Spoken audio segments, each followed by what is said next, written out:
Halo teman-teman, perkenalkan nama saya Finansial Sepafut. Teman-teman bisa panggil saya NC.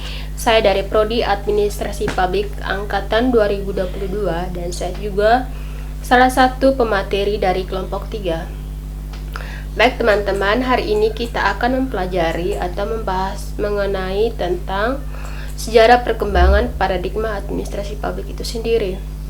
Nah teman-teman, sebelum kita menjabarkan materinya, tentu kita ketahui dulu sejarah perkembangan paradigma administrasi publik itu sendiri. Jadi ya teman-teman, hari ini saya akan mempresentasikan materinya dari yang pertama itu pengertian dari paradigma. Jadi, paradigma adalah cara pandang atau kerangka berpikir yang mempengaruhi cara seseorang dalam memproses informasi. Paradigma juga dapat diartikan sebagai keyakinan atau kepercayaan mendasari seseorang dalam melakukan suatu tindakan. Jadi teman-teman, paradigma itu berasal dari bahasa Inggris yang berarti model, pola, atau contoh. Jadi, contoh yang saya ambil dalam kehidupan sehari-hari adalah Pancasila. Pancasila dijadikan pedoman untuk menjalani aspek kehidupan termasuk dalam proses pembangunan nasional. Jadi, pengertian paradigma administrasi itu sendiri adalah perangan dan tantangan administrasi dalam menjawab suatu masalah.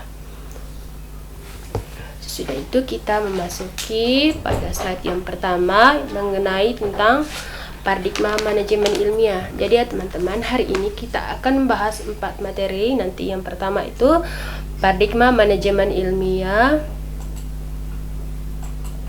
Terus yang kedua paradigma administrasi kesejahteraan. Terus yang ketiga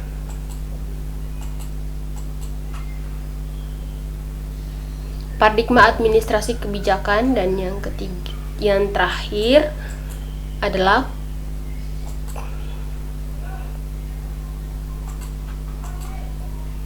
paradigma administrasi kolaborasi.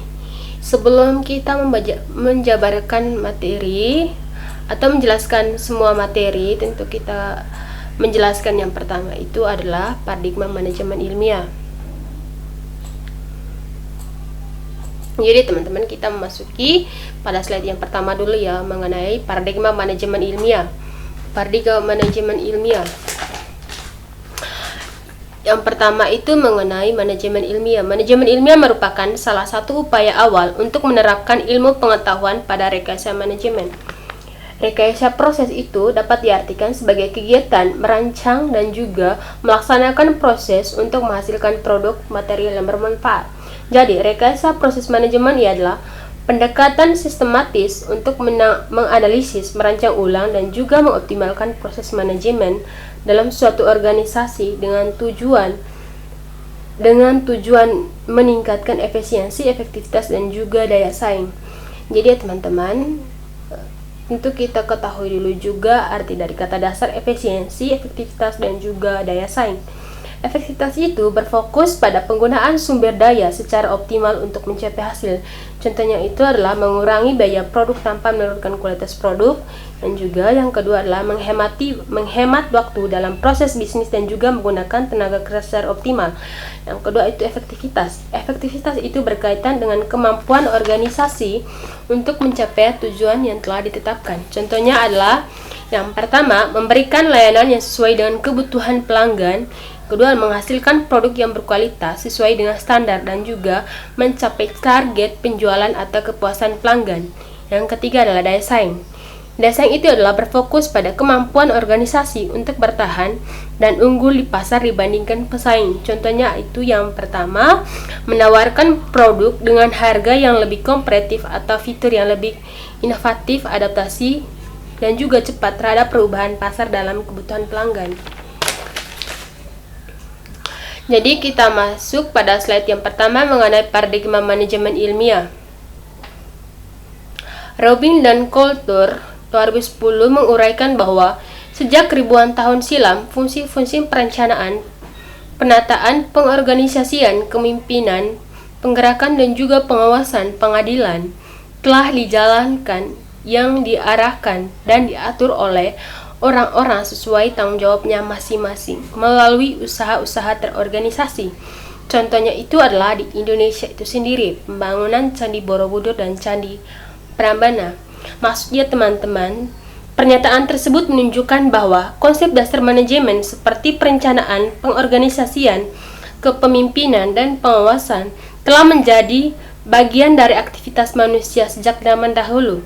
Ini berarti bahwa meskipun istilah manajemen modern baru muncul di belakangan, fungsi-fungsi manajerial sebenarnya telah diterapkan oleh manusia dalam berbagai konteks kehidupan seperti pemerintahan, militer, komunitas, atau organisasi kecil.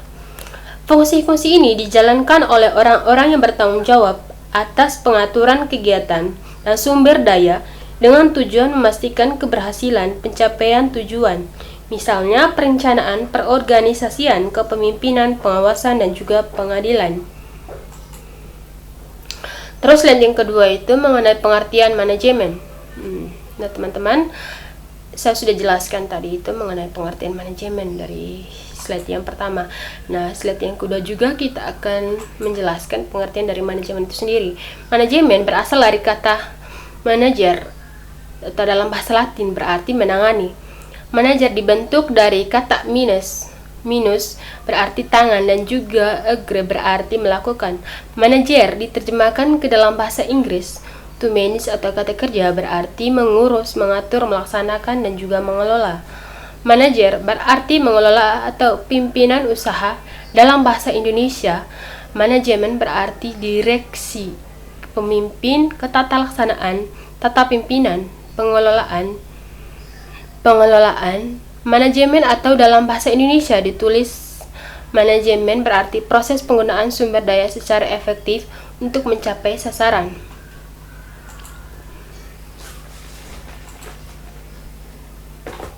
Yang kedua, kita masuk paradigma administrasi kesejahteraan. Nah teman-teman, tentu kita ketahui dulu tentang paradigma administrasi kesejahteraan. Nah, pengertian dari paradigma administrasi kesejahteraan. Kegiatan administrasi dapat dijumpai di semua bidang seperti organisasi, layanan sosial, lembaga pendidikan, layanan kesehatan, administrasi kependudukan, perusahaan, lembaga peradilan, dan juga hukum, dan sebagainya. Administrasi kesejahteraan sosial adalah proses di mana kebijakan sosial diubah menjadi layanan sosial yang melibatkan administrasi lembaga publik dan swasta.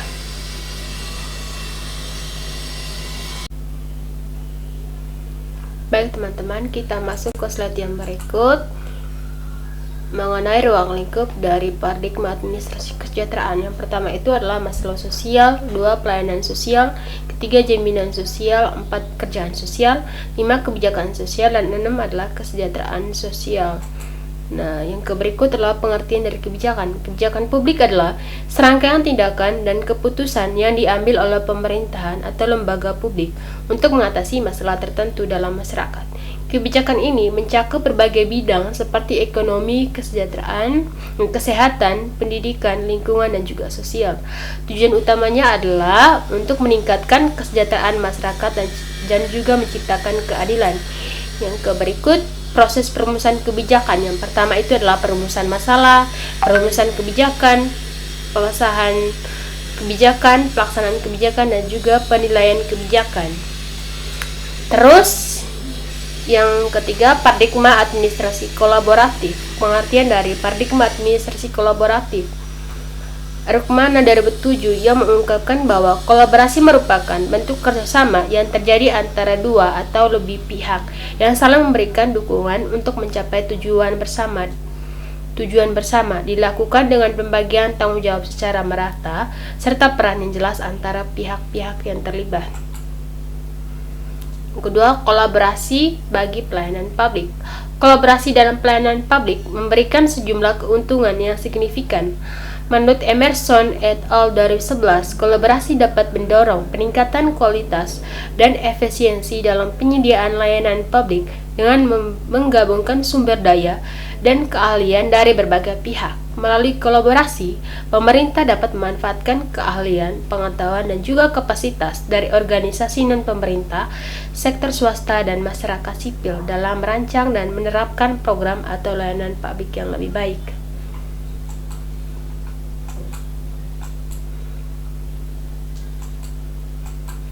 Oke, baik teman-teman, sekian presentasi dari saya, dan saya menyampaikan mohon maaf jika ada kata-kata yang kurang paham oleh teman-teman, dan saya juga menyampaikan mohon maaf kepada Bapak dosen karena saya hari ini penjelasannya kurang memadai dan saya juga belum sempat mempelajari semuanya. Mohon maaf apa jika salah kata, dan akhir kata saya menyampaikan terima kasih. Assalamualaikum warahmatullahi wabarakatuh.